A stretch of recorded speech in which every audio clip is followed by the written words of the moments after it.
which would never make it, and they'd go bankrupt from the Opera House. And they always made more money because they originally, the family money came from inventing a process for rolling cigars. And over the years, they kept on getting money from everyone who used that process. So they would take the money, open an opera house, and lose it. Some of the Hammersteins were also, they also were in the carpentry business.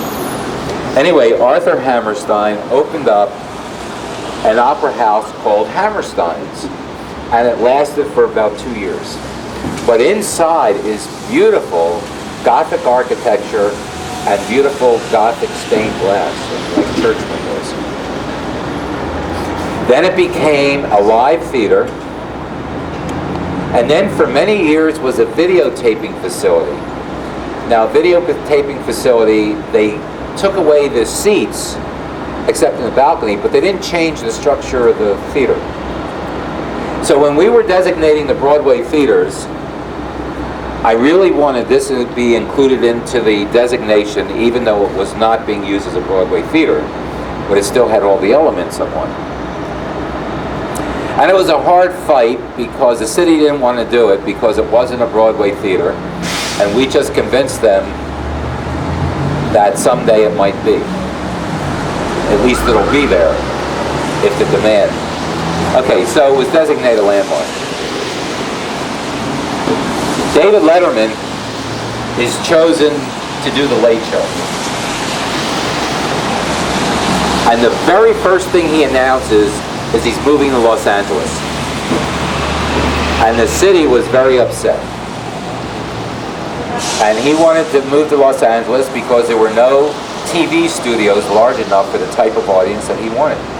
So the city came to us and said, can you recommend a theater that we could recommend to David Letterman? And we said, sure, the Ed Sullivan Theater, which is called Ed Sullivan, I forgot to say, for many years, before it was a videotaping facility, it was a CBS TV studio, and Ed Sullivan's show came there from day one to the last day.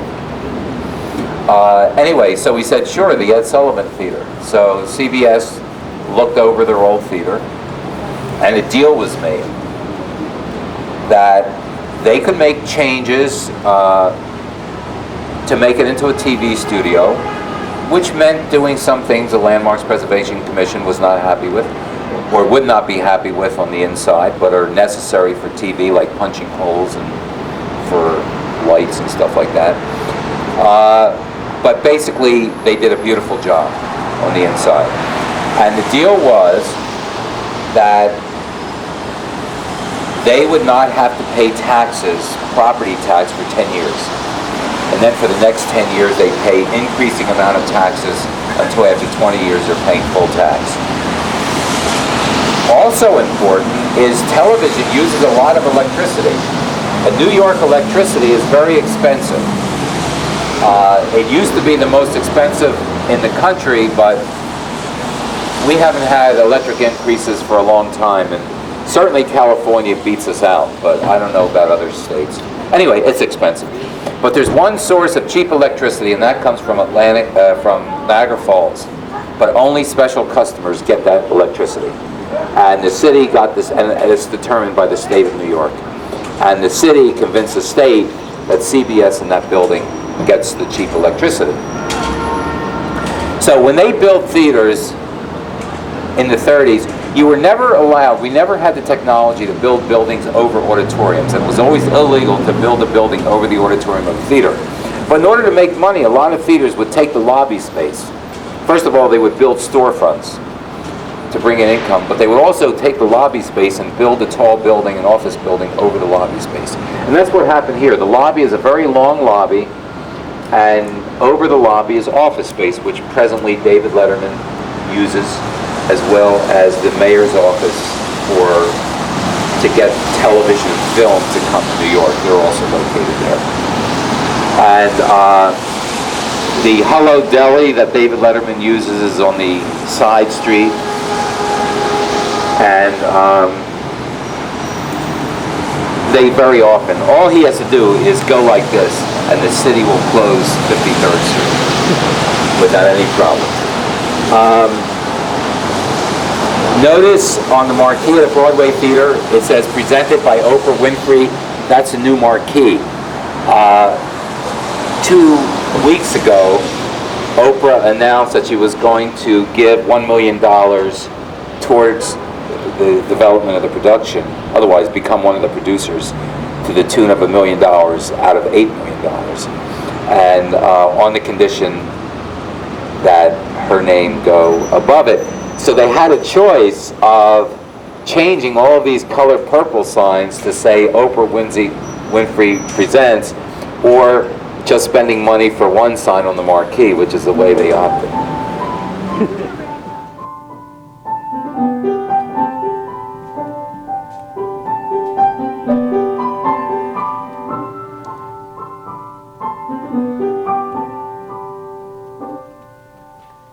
Come down from the tree,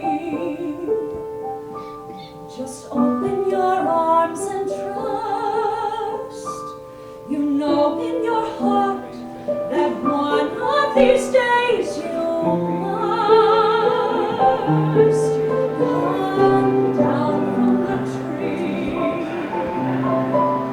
It's easy to feel afraid of building or giving up that safe little nest you made.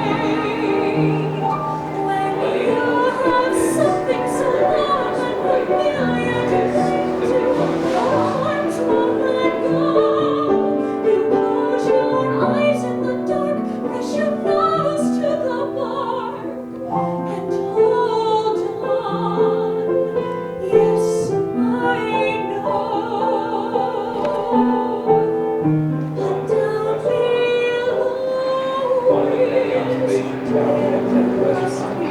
And the observation tower is the south tower. There's a restaurant that was directly across the way. And the way this was set up was you would walk up the ground. And listen to someone who was once in a tree like you.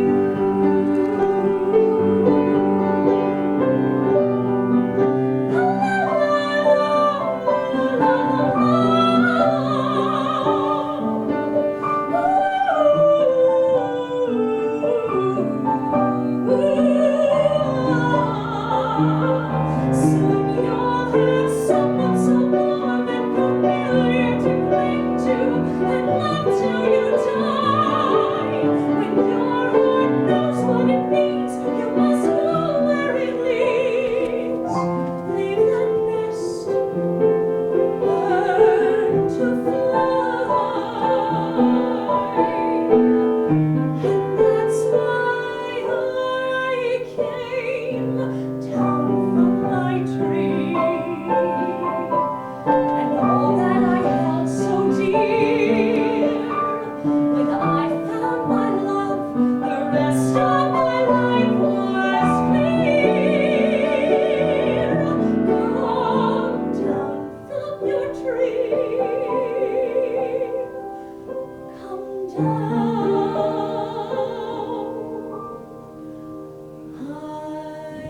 I'm here.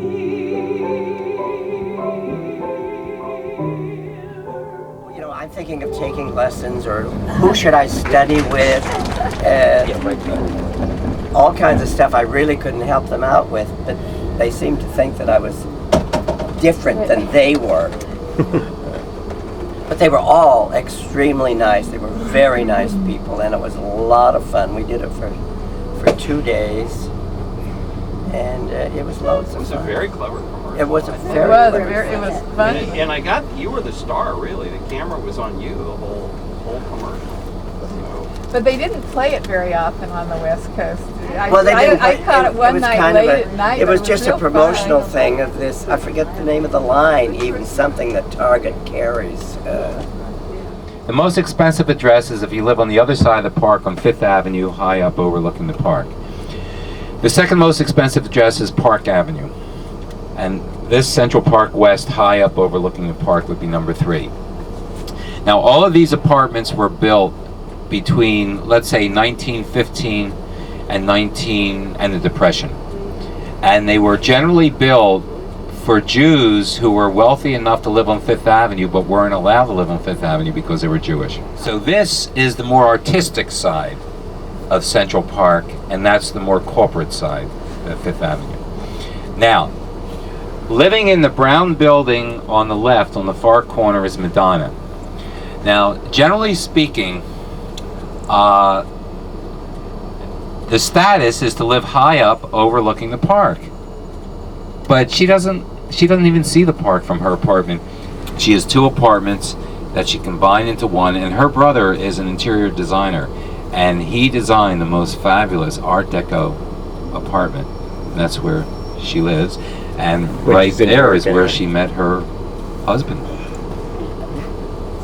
And actually, she also met her boyfriend before her husband, who she had a kid with a boyfriend, right? With a trainer. A trainer, and she met both of them in that park. and now Jack is going to tell us about all the people that he's met in the park. For the Paul Newman movie when you were an extra for that? Oh yeah, that was my first extra job. It was for a Paul Newman movie, the title of which I can't remember. And then But no one could wear blue, I think it's 77. and particularly blue shirts like you're wearing, because of his eyes. You couldn't distract from his eyes. Oh, grief. Right? Yeah. You don't like to think of it being that vain. The vanity of us in show business. When I first came to New York, I had a high school friend who she had married somebody in the Navy and had moved to New York, and so they invited me to their apartment, which was right off Central Park West. And it was the first time I had ever drunk a Manhattan. And I have never drunk one since. I had many. And then to get home, I had to cross the park for some reason. And this was late at night. About 5 o'clock in the morning, when the sun came up, I found my way out.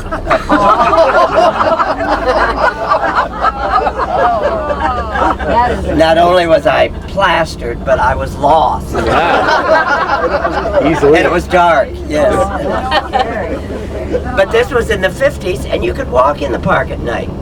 You can't do that anymore. 6 nights. I don't know, did you get in the park besides that first day?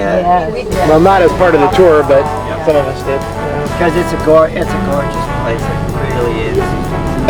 The oldest Jewish congregation is across the street. It began during New Amsterdam, and then this building, particular synagogue, dates back to the late 1800s. At one time, notice the house to the left of the synagogue. This is what the whole street looked like. It was houses like this before the apartment house. Synagogue, and eventually, right now, it's empty. Well, no, it's they're filling it up. It's the rabbi's study. Because it used to be empty, or it looked empty. It was empty for many years, and I they was just started wondering what it using was. it. They just started using it, but it was always owned by the synagogue. And by the way, I do want to take you. I don't think we'll have time on the way to Harlem, but after Harlem, hopefully we'll have time, unless lunch goes a lot longer than I expect. I do want to take you into Central Park if I possibly can. There's a building ahead of us on the far corner to the left called the Dakota. Now the Dakota was built in 1883 as the first apartment house for wealthy people. Before the Dakota was built, if you were wealthy, you had to live in a mansion to impress your peers. But the Dakota, every apartment had beautiful carved wood, was very large, and you could live there and it would seem like living in a mansion. you look in the middle of the building, you'll see an entranceway, and this is where John Lennon was assassinated. And Yoko Ono still lives there.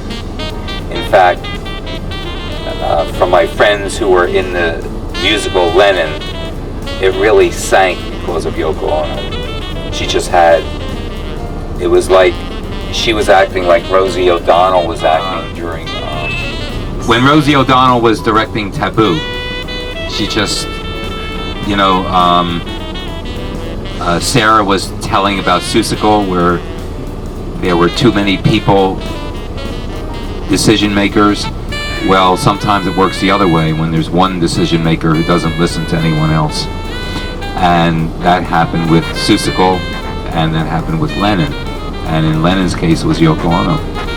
She even changed it to the point where one day she had a very important film clip of her and John Lennon singing Imagine in their apartment in Dakota.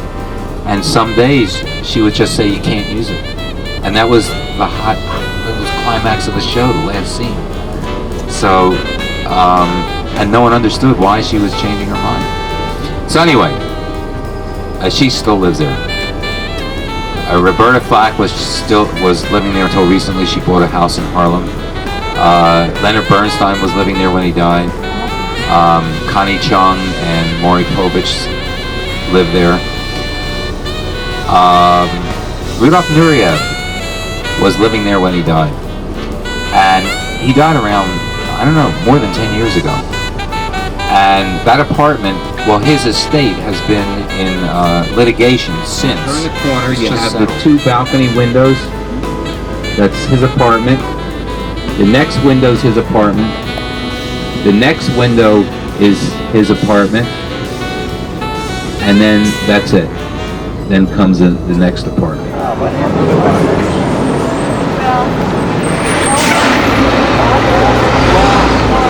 He is an actor. I'm just so pleased to have you all here. Have any of you ever been here before? No? Ah, okay. That's Never. no, never be ashamed. There's the first for everything. Now that you're here, that's the important thing, you know. Yes, indeed. There's a lot to even know more, because most people really don't know the true history. You know, people, you know, they know that this theater, you know, a lot of people perform here, but it's much more than that. Well, I would like you to formally meet Billy, and I mean, he started talking before you met him, and he will talk after you meet him. But anyway, he is, New York Times did an article, and they called him the soul of the Apollo Theater. He's been with this theater a long time. The theater has always been a small, independent, not small, but independently owned theater, and is now going through something that a lot of theaters go through for good and bad, and that's a corporate thing.